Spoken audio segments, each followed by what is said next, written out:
이거 무슨 그림으로 보이나요? 예? 예? 예. 괴물이죠. 왜 이렇게 괴물이 되었을까요?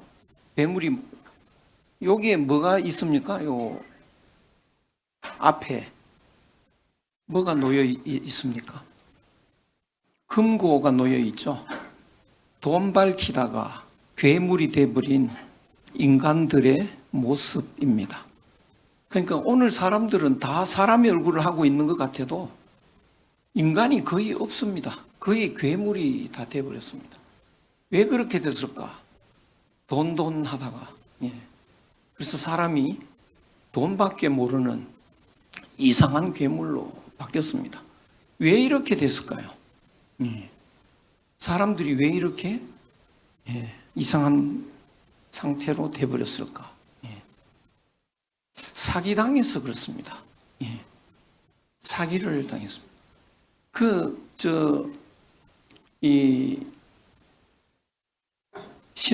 뭔가요? 사이비 종교의 신도들은 그 사기당해 있는 거죠. 그런데 당신들 사기당했다고 말하면 믿질 않습니다.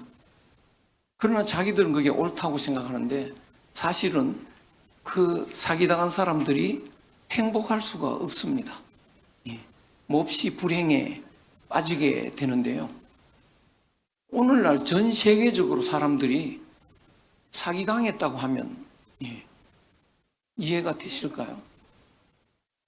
우리는 제일 좋은 정치가 무슨 정치라고? 무슨 정치라고 알고 있습니까? 민주주의라고 알고 있죠. 민주주의의 제일 중요한 꽃이 선거제도라고 알고 있습니다. 근데 제가 보니까 선거제도처럼 나쁜 제도가 없는 것 같아요. 온통 싸움판이 일어납니다. 제가 있던 성균관대학에서 총장 선거한 적이 있는데요. 학교 엉망 다 됐습니다. 근데 선거를 안 하니까 조용하게 발전합니다. 그런데 우리는 왜 그것이 제일 좋은 제도라고 알고 있나요? 그 제도는 어디서 나온 건가요? 바로 서양 근세에 나온 겁니다. 그럼 우리는 누구한테 속았을까요? 서양 근세 사람들의 철학에 속아 넘어갔는데요. 왜 우리가 속았다는 걸 모르고 있느냐? 전 세계가 다 속았으면요. 속았다는 걸 모르고 있습니다. 사이비 종교에 속았던 사람들이 전 세계가 그 사이비 종교에 속았다면 모르는 것과 똑같습니다. 그래서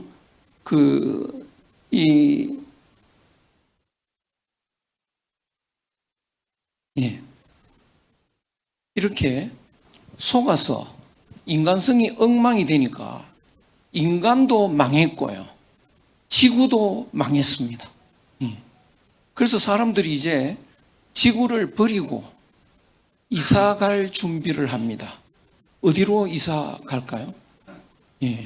화성으로 간답니다. 화성으로 이사 가기 전에 달에 가서 좀 기다렸다가 화성으로 이사 갈 준비를 하고 있습니다. 그런데 그 토인비라는 역사학자가요, 우리가 지구를 버리고 갈 때 다 버리고 가자. 갖고 갈 건 없다.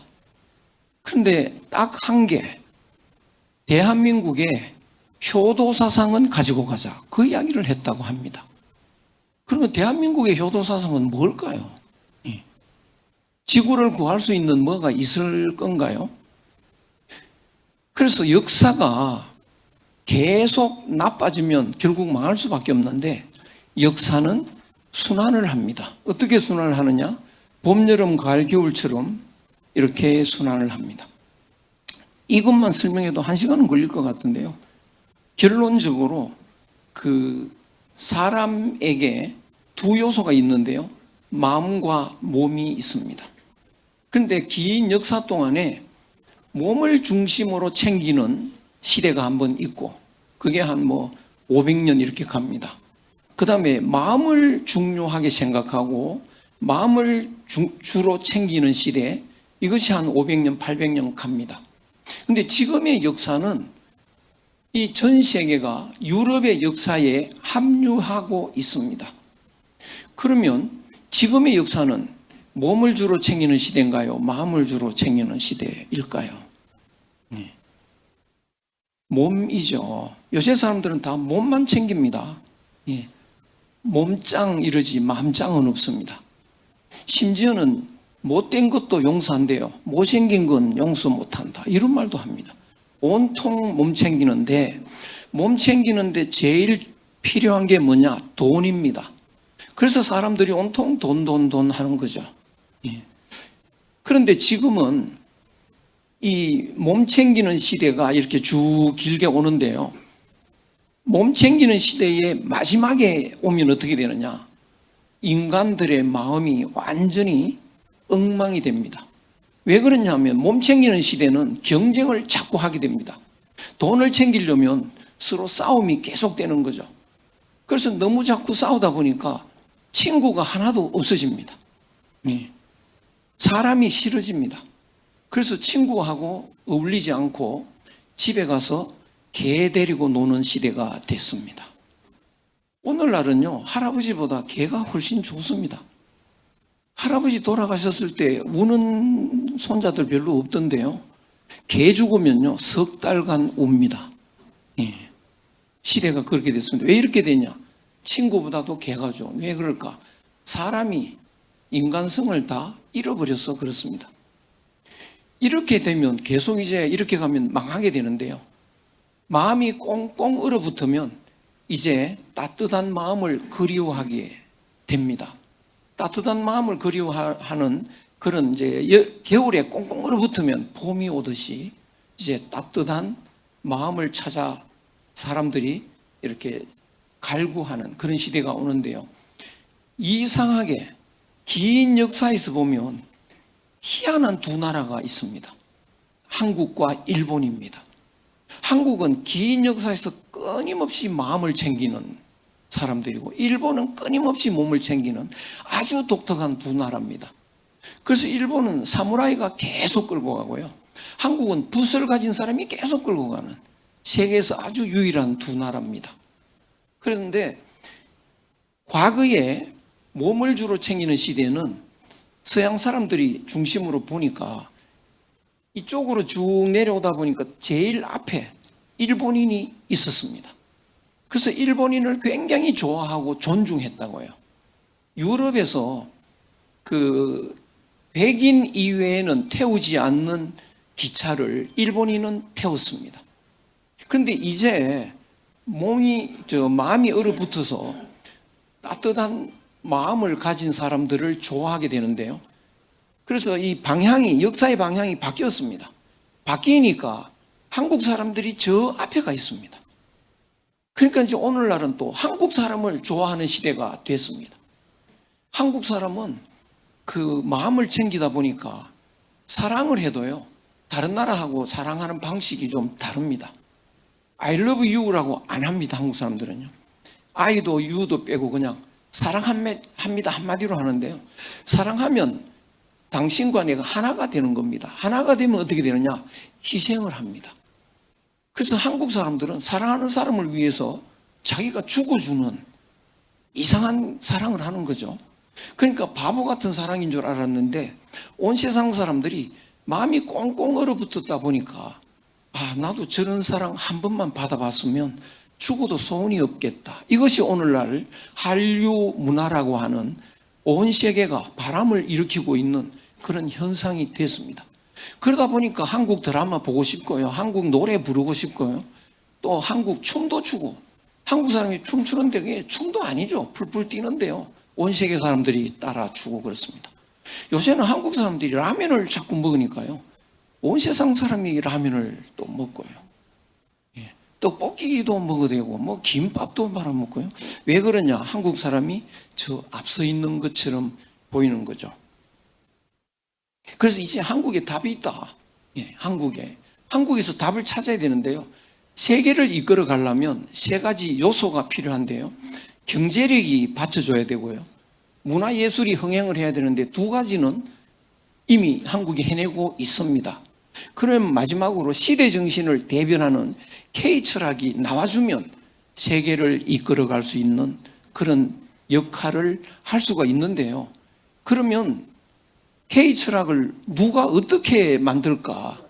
K 유학이 한국 철학을 만들어낼 수 있을까? 저는 어렵다고 봅니다. 왜냐? 유학은 공자 맹자 사상 이외에 많이 왜곡됐습니다.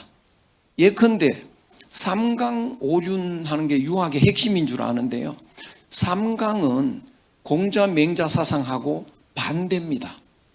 잘못된 유학이죠. 그 다음에 우리는 또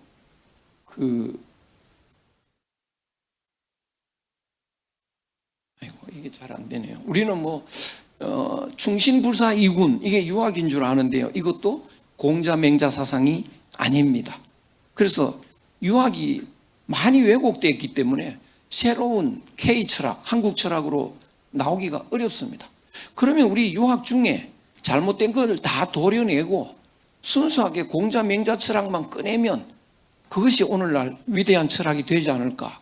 안 된다고 봅니다. 왜냐? 공자 맹자의 철학은 그 당시에 필요한 철학이기 때문에 오늘날에 필요한 걸로 다시 만들어야지 그 자체만 갖고는 안 된다고 봅니다. 그럼 이제 어떻게 되느냐? 공자가 다시 나오면 오늘날에 필요한 것을 만들어낼 수 있겠죠. 그러나 공자가 언제 나올지 우리가 아무리 간절히 소원을 해도 알 수가 없습니다. 그러면 이제 우리가 공자처럼 공자가 유학을 어떻게 만들었느냐 그걸 원리를 알면 우리가 만들어낼 수 있을 겁니다. 그래서 공자가 철학을 창출하는 방법을 찾아보면요, 수리부작, 공자는 자기가 직접 만들지 않고 과거에 있던 것을 정리를 한 겁니다.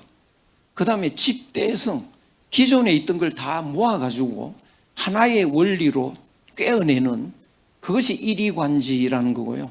그리고 중용철학, 양극단을 다 모아서 하나의 철학으로 이렇게 융합하는 이런 정신이고요. 그 다음에 종교화를 하지 않습니다. 학문으로 끌고 갑니다. 이것이 공자 철학의 핵심인데 우리도 이 방식대로 만들어내면 되지 않겠느냐. 그래서 공자 철학은 첫째, 유학의 공자의 철학의 연원을 찾아야 되는데요. 그 연원을 찾아서 모아야 되는데 연원이 어디에 있느냐. 이건 좀 어려워지는 건데요. 인심유의, 도심유미 이런 건 다 이제 오래전에 있는 건데 이런 연원이 어디서 온 거냐? 그걸 한번 잘 찾아보면요. 그 연원이 사실은 한국에서 왔다. 놀라운 일이죠. 한국에서 왔다. 좀 전에 이야기한 그 인심유의 이쪽은 요순이고요. 그래서 공자의 유학에는 요순 우탕 철학이 하나 있고 고대 당군 시대 철학이 하나 있습니다. 놀라운 일이죠. 그래서 당군 시대에 그 공자가 뭐라고 했느냐 하면 자욕그 구이, 공자가 구이에 살고 싶어 했다. 구이는 우리 옛날 조상들이 살던 장소입니다. 그러니까 사람들이 그 시골에 가서 어떻게 살라고 그건 누추하지 않습니까? 공자가 거기에 군자들이 살고 있다. 그럼 뭔가요? 공자 철학의 목표는 군자 되는 건데 그 군자는 옛날 옛날 한국인들이 살던 곳이고 거기 사람들이 군자였다는 거죠. 그러니까 공자 철학의 큰 연원 중에 하나가 한국 고대에서 왔다. 그래서 군자는 옛 동이족을 지칭하는 고유 명사입니다. 그리고 공자는 또 동이족의 습관을 가지고 있더라고요. 일본에 가보니까 심수관이라고 옛날에 일본에 건너가서 지금 일본인이지만 도자기를 굽는데 제가 거기 가봤더니 옛날에 자기 줄기가 뿌리가 한국이었다는 걸 표시를 해놨어요. 뭐라고 표시를 해놨냐면 그 문에다가 갓을 그려놨습니다. 근데 공자도 옛날 뿌리가 한국에서 왔다는 걸 표시를 해놨는데 뭘 했냐? 그 거친 밥과 나물국을 먹으면서요 고시례를 했습니다. 이거 한국 풍속을 지키고 있었던 거죠. 그래서 옛 연원이 한국에서 왔다. 그래서 한국에 그 어떤 철학이 있는지 그게 알아야 우리가 오늘날 공자가 나왔다면 그 연원을 찾아내야 되는데요. 그 연원이 있습니다. 예, 바로 이 환단곡이라는 책에 천부경이 있고 삼일신고가 있는데요. 이것이 한국 고대 철학의 핵심 중의 핵심입니다. 그런데 사람들이 오늘날 그걸 잘 안 읽고 있는데요. 그거를 공부하면 유학의 뿌리라는 걸 확실히 알 수가 있습니다. 그래서 그건 앞으로 우리가 굉장히 주목을 해서 공부해야 될 내용이고요. 그 다음에 한국에서는 중용 철학이 들어있고요. 그 다음에 삼일신고에 세 요소가 있습니다. 몸과 마음과 기라고 하는 이 세 요소가 있는데요. 그 기를 보면, 기를 중시하다 보면요, 우리는 낮과 밤, 양과 이렇게 왼쪽에 이렇게 생각하기 쉽지만 기를 보면요, 한낮에 밤이 시작되고요, 한밤중에 낮이 시작됩니다. 그러니까 이렇게 그려야죠. 오른쪽에 낮에 제일 복판에 밤이 시작이 되고, 예, 요것이 기를 통한 중용적 융합입니다. 그리고 성명정, 마음, 기, 몸, 요 세 요소가 있습니다. 그러면 그 마음은 착한 마음과 악한 마음, 기는 맑은 기, 탁한 기, 몸은 후한 몸, 박한 몸, 이렇게 있는데요. 이 중에서 마음을 착하게 하고, 기를 맑게 하고, 몸을 후하게 하는 것, 이것이 우리가 인간되는 핵심이고요. 이 핵심을 오늘날에 맞게 다시 되살리는 것, 이것이 굉장히 중요합니다. 시간이 너무 없어서 많이 건너뛰어야 될 것 같습니다. 마음과 몸, 오늘날 사람들은 마음하고 몸만 이야기하는데요. 그러면 저기 마음과 몸 사이에 기가 있는데 이걸 모르면 마음을 중시하면 뭐가 되나요? 몸은 처져버리죠. 몸을 중시하면 마음이 처져버리죠. 기를 중시하면, 기를 붙들고 들어 올리면 마음과 몸이 똑같이 올라옵니다. 그래서 이 기가 가운데에 있어서 가운데가 굉장히 중요하고요. 그래서 한국인이 옛날부터 쓰던 기라는 개념을 잘 되살려서 오늘날 몸과 마음의 조화를 이룰 수 있는 철학을 만들어내야 한다. 예. 그래서 집대성과 일이관지, 이거는 말이죠, 공자는 그 당시에 기존의 철학을 집대성을 했는데 오늘날 공자가 나오시면 기독교, 불교, 노장철학, 유학 전부 다 끌어모아 가지고요, 그 중에 하나로 꿰는 철학이 뭔가, 핵심이 뭔가를 찾아내서 그 핵심을 바탕으로 해서 오늘에 맞는 철학을 만들어낼 겁니다. 그것이 중용 철학이 되는 것이죠. 그래서 공자 정신을 바탕으로 K-유학을 만들어내야 된다. 그래서 공통의 터전은 우리 환단고기에 있는 자연의 섭리, 모든 철학의 뿌리는 자연의 섭리입니다. 거기에서 자연의 섭리를 우리가 찾아내 가지고 기독교, 불교, 유학 이런 걸 다 집대성해서 오늘날에 맞는 철학을 다시 재창립을 해야 된다. 그런데 이거 시간이 안 되겠습니다. 그래서 제가 도산서원에 가보니까 나무가 세 그루가 있던데요. 나무가 세 그루가 있다 했더니 아닙니다. 한 그루입니다. 이거예요. 뭐냐? 뿌리가 하나인데 땅을 도두은 거예요. 땅을 도두니까 세 가지가 돼 있는 것 같죠. 그런데 이거는 사실은 한 그루다. 그런데 가지가 뿌리보다 늦게 나왔는데 뿌리가 가지를 다 끌어안고 있습니다. 그것처럼 한국 고대 철학은 후대에 나온 철학을 다 끌어안고 있다는 표현이 있습니다. 어떻게 표현하고 있냐? 어떻게 그게 가능하냐? 한국 고대 철학은 모든 철학의 뿌리에 해당된다. 그 뿌리를 토대로 모든 오늘날에 있는 그 철학을 다 끌어모으면 그 뿌리가 통합할 수 있고 거기서 하나로 깨어지는 철학을 만들어내야 된다. 이것이 공자 정신이니까 우리는 유교에 갇히면 안 되고요. 기독교도 끌어들여야 되고요. 불교도 끌어들여야 되고 그것이 공자 정신이다. 그래서 앞으로의 K 유교는 그래서 모든 철학을 다 끌어모아서 하나로 만들어서 내놔야 된다. 이것이 우리의 큰 숙제라고 봅니다. 고맙습니다. 예, 여기서 마치겠습니다.